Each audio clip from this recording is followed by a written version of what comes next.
New tonight, a Cherokee County man is behind bars tonight after his illicit pill manufacturing operation was busted by authorities. That's what authorities tell us. 44-year-old Robert Martin of Alto was arrested Tuesday night when the Cherokee County Sheriff's Office led a multi-agency raid through his home.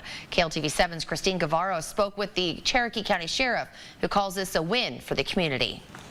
Along County Road 2510, the Cherokee County Sheriff's Office sees multiple firearms, pill presses, 25,000 pills that looked like prescription Xanax pills but contained methamphetamine, and approximately 40 pounds of powder that was ready to go into the pill presses, and about 5 ounces of methamphetamine. Cherokee County Sheriff Brent Dickson says the raid was conducted as a part of a 2-month-long investigation into Martin's illegal pill manufacturing operation.